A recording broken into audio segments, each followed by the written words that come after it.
Okay, so I am now just laughing about this total disaster for the British Bashing Corporation. But what is quite, how do I put it?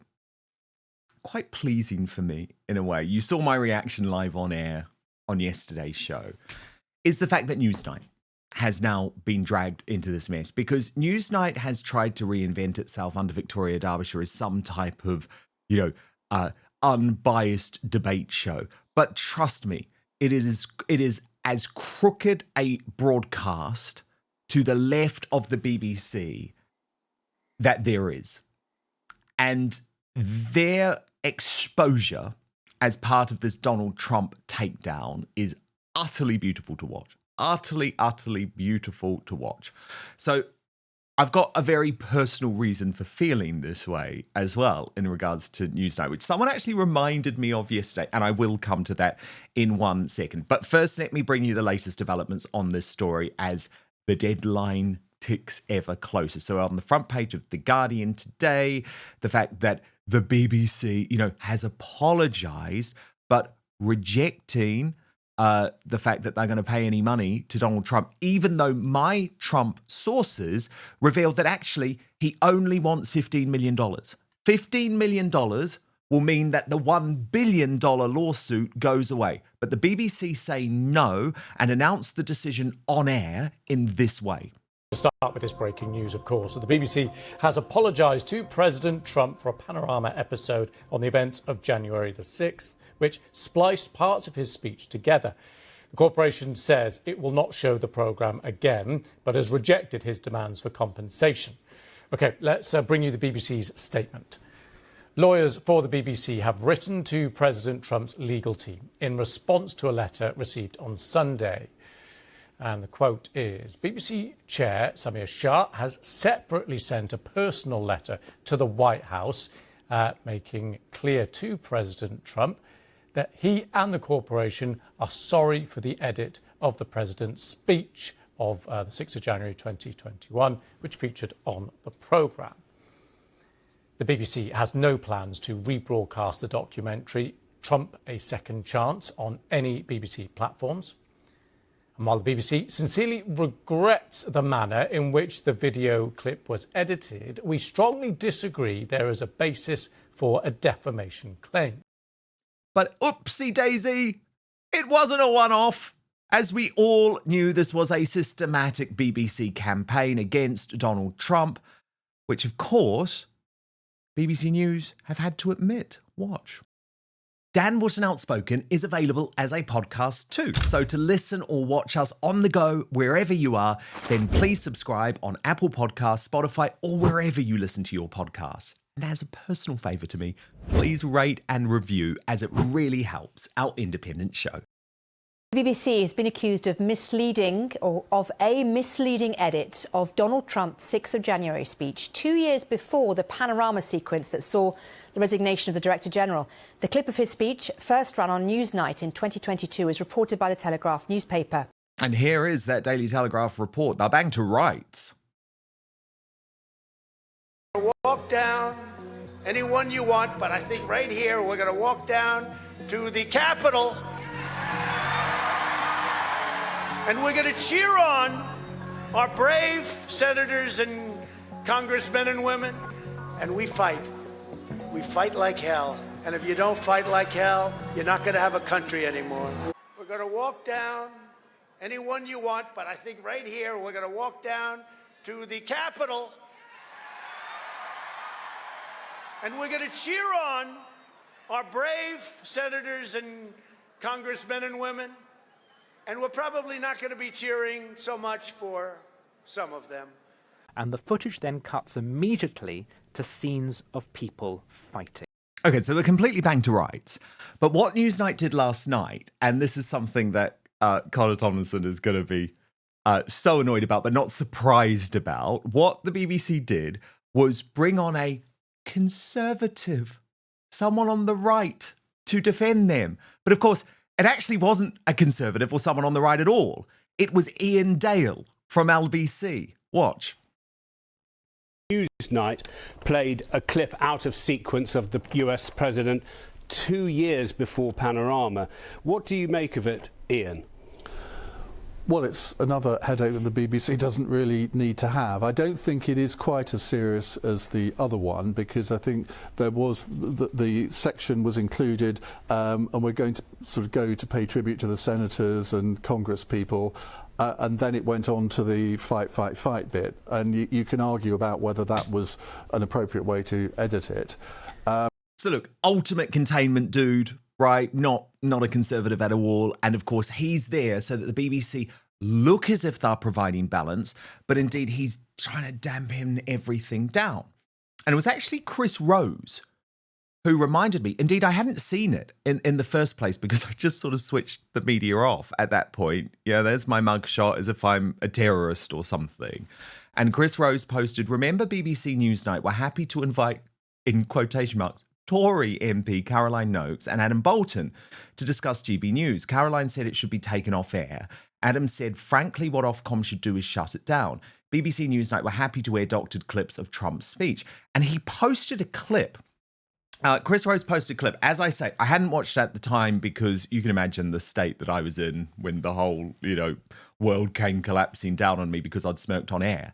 And this clip on Newsnight is actually extraordinary.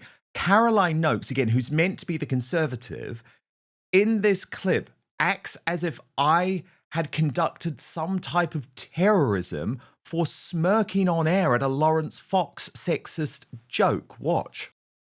But first, as we get older, you notice it. After a cold day, hard workout, even a long week, recovery just isn't as quick as it used to be, right? That bounce back factor matters. And it turns out the secret isn't luck. It's stem cells, your body's built-in repair crew. With age, that system slows down. Fewer cells, weaker signals, slower recovery. That's exactly why Qualia created Qualia Stem Cell. Think of it this way. Your cells are powerful. Qualia Stem Cell helps keep them that way. It's crafted with nature's heavy lifters, sea buckthorn, royal jelly, and more to support your body's natural repair system so you can keep moving, healing, and thriving. You don't have to accept slowing down. This is about supporting better aging by reactivating the systems that help you bounce back. And it's refreshingly simple. You take it just 4 days a month. So if you've ever felt like your body just doesn't bounce back like it used to, whether it's after a tough workout, getting sick, or just the wear and tear of life, this is for you. Qualia Stem Cell was designed to support your body's natural repair systems, helping you heal, recover, and keep going strong. And right now, you can try it for up to 50% off at qualialife.com/Dan. And here's a bonus. Use the code Dan for an additional 15% off your order. So that's QUALIA life.com/Dan. Your body's built to repair itself. Qualia just helps it do it that better. And a big thanks, by the way, to Qualia for sponsoring this episode of Outspoken. But now, back to the show. Conservative Party right here. Conservative MP, what do you make of that? Well, we do indeed have a fracas right here, which actually, if the fracas hadn't happened, very few people would have seen this on GB News. And although David's making the point that this is some sort of row over the future of the Conservative Party, it's to a tiny, tiny audience. What I want to see is Ofcom given the space to do its job, to investigate it thoroughly. Ofcom has a really proud record of defending free speech, but I don't want a regulator that's going to shoot from the hip. So it's easy for me to sit here and say, and actually agree with Adam, I think it should be taken off air. It was entirely predictable that Lawrence Fox was going to come out with a statement that was that offensive. I think what was less predictable would be Dan Wootton's smirking reaction. But really, I think Ofcom deserves a bit of time and space to do its job. And if we as Parliament aren't happy with the regulations that are set, then maybe we should be tightening them up. What do you think you should? Well, look, I'm not sitting here as the chair of the DCMS Select Committee, but as the Women and Equalities Committee. I think it's something that we have to look at. But you run that real risk, don't you, that they're going to disappear off to weird online platforms where they will develop big followings of equally strange people. Here we are. Here we are, Connor, the strange people on the weird online platform being watched by far more people that ever watched Newsnight. It happened, Caroline Noakes. You were warned. You took the wrong approach. But I mean, the reason I brought that up, Connor, is because it's extraordinary that there they were, because I smirked at the fact that Lawrence Fox didn't want to shag someone. There they were, dedicating the entire episode of Newsnight, saying that the entire GB News channel should be forcibly taken off air, right? Then you compare it to the fact that Newsnight has just been exposed for fraudulently claiming that Donald Trump encouraged violence on January the 6th. We don't need to go into why that clip, we've done it to death, why that clip was so bad on so many levels.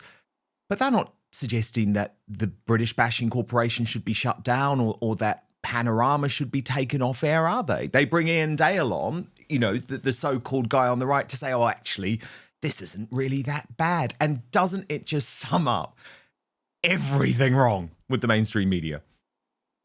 Yeah, God forbid Lawrence Fox say after the watershed that he doesn't want to have sex with a left-wing woman and therefore cause the people sitting on the sofa in the studios that have been occupied by the likes of Jimmy Savile and Hugh Edwards to lose their collective rag over it. Heaven forbid. Also, take the entire station off air because Lawrence made an offensive joke or statement. Again, the BBC, this isn't just their only time of deceptive editing. I note, by the way, Dan, that they didn't emphasise the part of Trump's speech where he said we want to peacefully and patriotically make our voices heard. Instead, they just emphasised that fight like hell bit, which, of course... 53 minutes later, he said it. Exactly. Pretty much every left-wing politician uses that analogy as well.